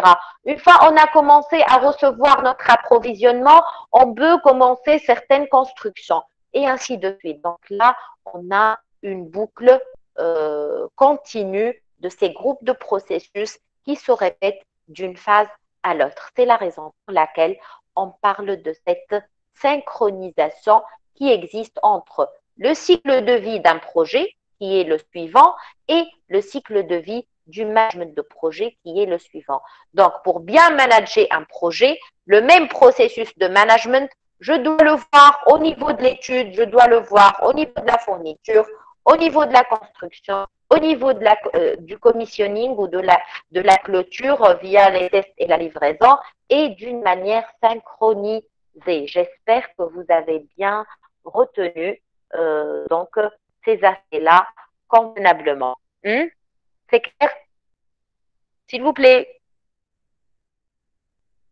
Parfait. Maintenant, on passe au cycle de vie du produit. On a vu le cycle de vie du projet, le cycle de vie du management de projet. Maintenant, on voit le cycle de vie du produit. Donc, on se rapproche de la conclusion de notre cours. Donc, cette fois-ci, vous devez admettre que le cycle de vie du produit, il est plus lent que le cycle de vie du projet. Parce que généralement, l'idée qui surgit d'un plan stratégique d'une entreprise, c'est cette idée de concrétiser un livrable. Et nous savons tous que pour concrétiser un livrable, nous allons être amenés à monter un projet. Donc, c'est pour ça que le cycle de vie du projet, il est introduit dans le cycle de vie du produit. Parce que le produit ou le livrable, il émane d'un plan stratégique. Ce plan stratégique va créer une idée. Cette idée va donner lieu au lancement, à l'amorçage d'un projet. Une fois le processus projet est achevé, il va donner lieu au produit. Une fois on a opérationnalisé le produit, ça va faire des remontées de terrain qui font que ce produit doit parfois être mis à niveau. Et à chaque fois qu'il y a nécessité de mettre à niveau le produit, nous allons modifier notre idée, nous allons lancer un nouveau projet pour un produit revisité et ainsi de suite, mise à niveau à plusieurs reprises. On peut citer l'exemple des différentes générations de téléphones portables, depuis les téléphones archaïques jusqu'aux smartphones et au niveau nouvelle génération jusqu'à aujourd'hui. Et ça viendra le jour où peut-être nous n'aurons plus besoin d'un device pour communiquer et peut-être que les puces seront instaurées directement quelque part sous notre peau, etc., sans avoir besoin de voir cet appareil-là pour communiquer. Voilà, on a à la fin de vie. Un jour, on arrive à la fin de vie du produit. Donc, vous voyez que le cycle de vie projet, il est introduit dans le cycle de vie du produit. J'espère que vous avez bien compris. Ça émane d'un plan stratégique qui identifie une idée suite à un besoin, une innovation, etc. On entame un projet. Projet fini, on donne lieu au livrable. Livrable opérationnalisé, ça peut donner lieu à des limites. Ces limites nécessitent la mise à jour, la mise à niveau, nouveaux projets et ainsi de suite, jusqu'à arriver à un effet de saturation, là où le produit, ce livrable-là, n'a plus droit d'exister au profit, bien évidemment, d'autres livrables qui peuvent apparaître pour prendre le relais, pour jouer le rôle de substitut. J'espère que c'est clair, s'il vous plaît, jusque-là. J'ai presque terminé le cours. Si vous avez des questions, n'hésitez pas à les poser, s'il vous plaît. D'accord? Donc aujourd'hui, j'ai essayé de parler un langage global du management de projet. C'est pour soulever certaines lacunes que vous avez en tête. J'espère donc que vous avez senti la différence avant et après cette séance-là par rapport aux notions que vous détenez par rapport au terme projet. Donc, dernière partie, c'est cette distinction, tant mieux, H. Donc, c'est cette distinction entre projet et opération. C'est ce que je disais tout à l'heure, c'est le fait de distinguer entre un livrable de projet ou bien un processus projet et un processus d'exploitation. Donc, si vous regardez bien cette image et celle-là, il s'agit d'une industrie textile qui produit des tissus et là, c'est une industrie agroalimentaire qui produit des flacons de lait. Ici, on voit un édifice, d'accord? Burj Khalifa, je pense, et celui-là, c'est le groupe Burj Khalifa, tout à fait. Et là, c'est le groupe Esprit. Donc, bon, si on va juste penser à l'édifice, nous dirons que c'est un projet. Si on va penser à toute l'activité du groupe Esprit, c'est à vous de me dire s'il s'agit d'un projet ou d'une opération. Pour ces deux-là, il s'agit de quoi? Pour ces deux images directement, on peut détecter puisqu'on a commencé à produire et on est en train d'exploiter deux usines. Une usine d'industrie textile, ça y est, elle est montée l'usine et on a commencé à l'exploiter. Et là, une usine d'agroalimentaire, elle a commencé à être exploitée après sa mise en place. Donc, on ne parle plus de projet dans ces deux images. On parle plutôt d'une opération parce qu'il s'agit bien d'une exploitation, oui ou non? Il s'agit d'une exploitation. Par contre, ici, il s'agit de la finalisation d'un édifice, c'est la tour qu'on cherche à finaliser. Et donc, il s'agit bien d'un projet de construction de cette tour-là.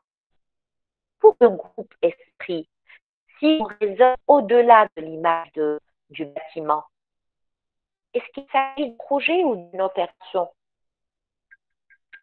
Est-ce qu'il s'agit d'un projet ou d'une opération?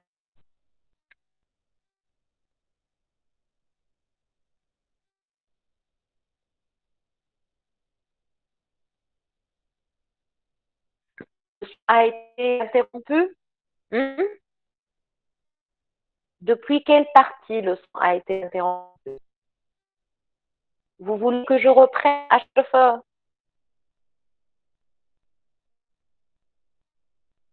C'était vite fait ou ça a pris du temps? Tu veux que je répète une partie? C'est bon, tu arrives à m'écouter là? Parfait. Donc, je pose la question encore une fois. Comment peut-on considérer le groupe Esprit? Est-ce qu'il s'agit d'un projet ou d'une opération? Donc, Farah, elle a dit un projet.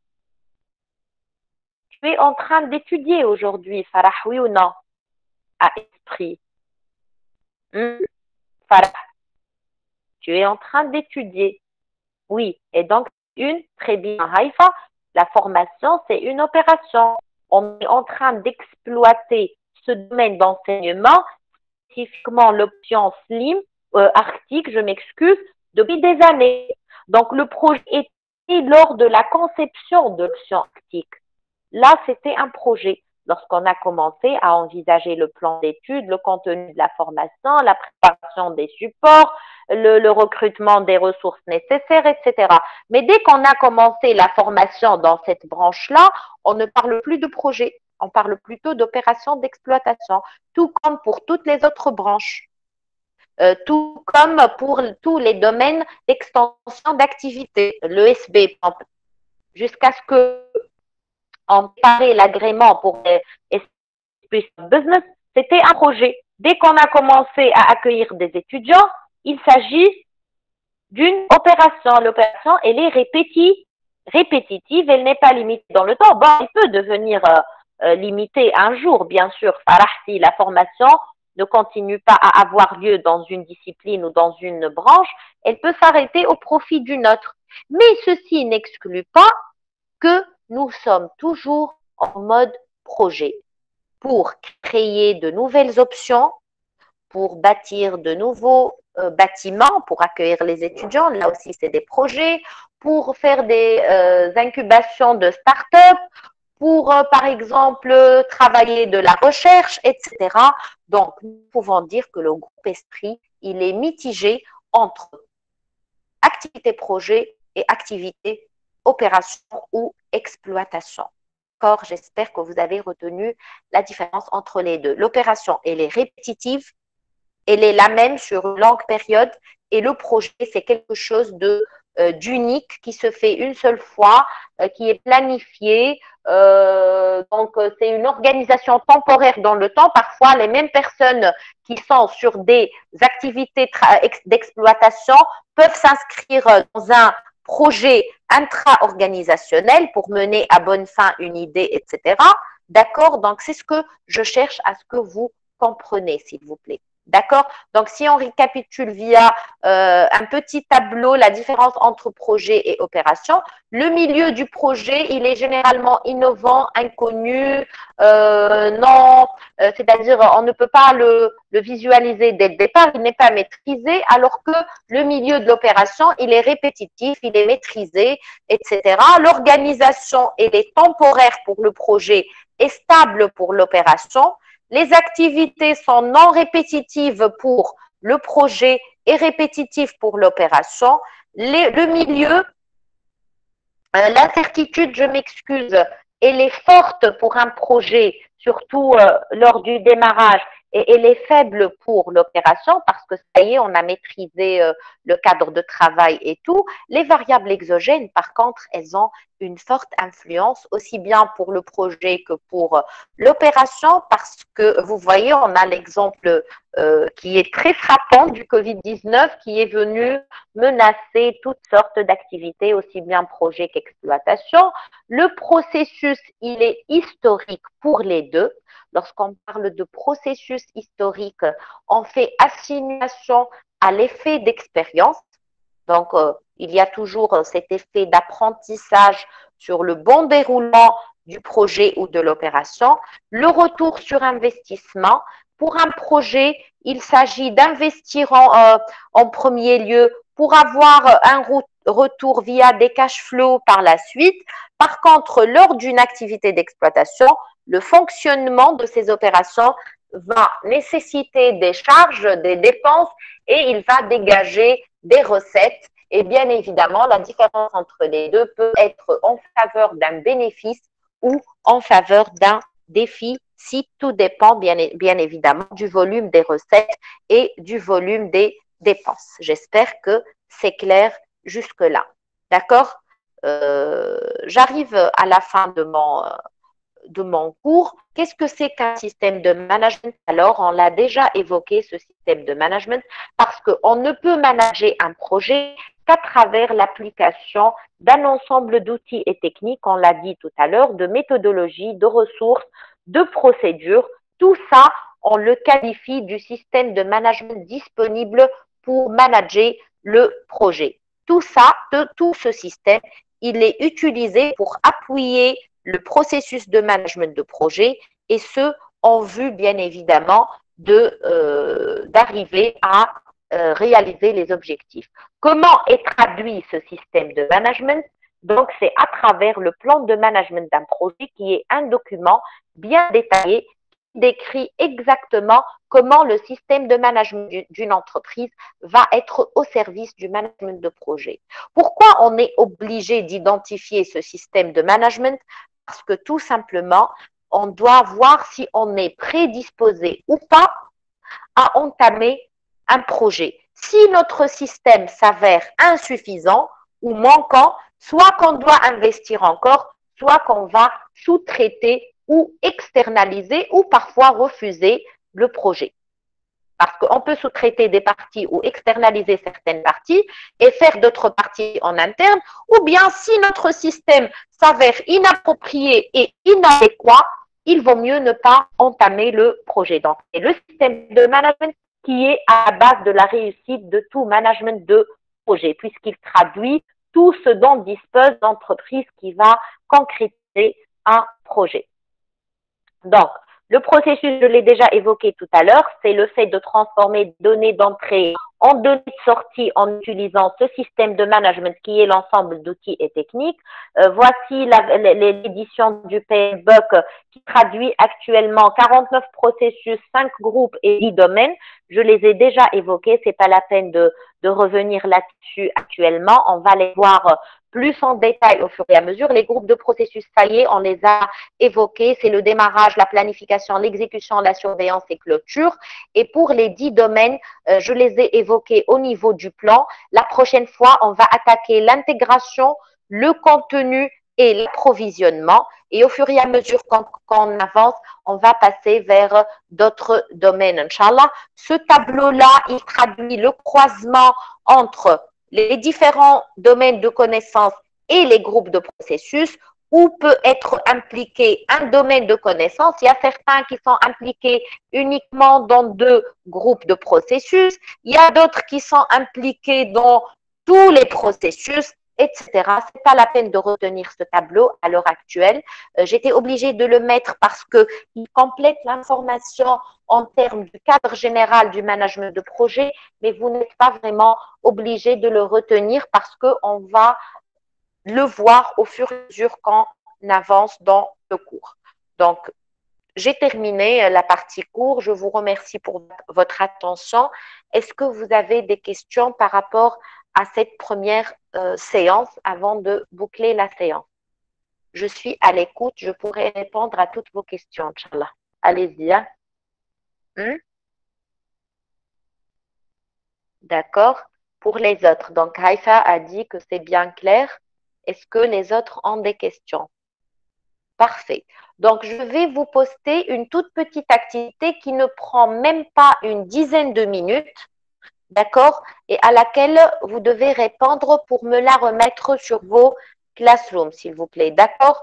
Et avant de quitter, donc en asynchrone, vous allez travailler cette activité-là et me la remettre pour la discuter la prochaine fois. Vous pouvez aussi émettre des commentaires ou des questions via Google Classroom, d'accord? OK? Donc, je vous remercie encore une fois. Si vous avez, donc avant de quitter l'espace Meet, veuillez s'il vous plaît marquer votre présence sur la chatbox. OK? Donc, mettez votre présence avant de quitter l'espace. Je vous remercie. Hein. Au revoir.